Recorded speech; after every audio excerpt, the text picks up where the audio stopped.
This is the strange story of England's most successful ever football captain and his famous red shirt. It was here at Wembley 57 years ago that Bobby Moore hoisted the World Cup, the only time England's ever won it, making the captain's red shirt possibly the most sought-after piece of sporting memorabilia in British history. And it has gone missing, it appears, in very peculiar circumstances. I can remember that day in 1966 so well. It was so exciting. The roar of crowd when they came out of the tunnel was amazing.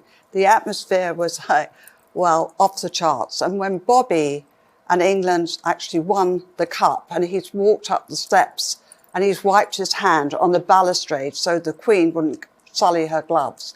And then he's collected cup, the Georges Rimet cup from the Queen and has held it up. I just looked at him and I thought, my God, he was absolutely beautiful. He was in his red shirt and he looked magnificent.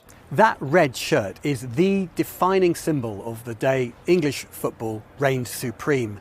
Bobby Moore kept it here at his home in Essex. He cherished it, as did his wife Tina and their children Roberta and Dean. So what has happened has come as quite a shock. I was only 1.5 when Dad won the World Cup, so a baby. But I grew up very much recognising his achievement, and I was fully aware, as I got a little bit older, that he had won the World Cup with the England team in 1966. It was a blue leather bag with a bunch of shirts in it, and it had the red shirt, which I knew was the 1966 shirt, and it had the number 6 on the back. Tina Moore last saw the bag of shirts in the late 1980s when she was living here in Loughton, Essex. How did the bag of shirts go missing? She simply doesn't know. The family were stunned to be informed by the FA, the Football Association, that the red shirt is now in the hands of an unknown private buyer.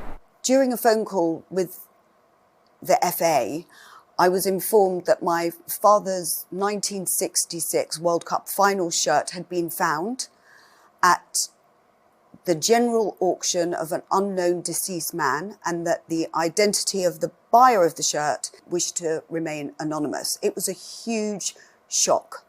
My immediate response was, well, have you checked the provenance of this? Because the shirt actually belongs to my mother. I just said, well, I'm sorry, I don't believe it, because I've been looking for it for years. And the man said to me, well, no, it's true. And I said, but has it been authenticated? And he said, well, yes, it's been either by Sotheby's or Christie's, whoever's the expert. According to Tina Moore, Bobby's wife of 24 years, the red shirt belongs to her. But she doesn't have it. It's in the hands of an international collector. We don't know who he or she is. They wish to remain anonymous. This whole thing has baffled the Moore family. How did the shirt go missing? How come it's ended up in the hands of a mystery collector?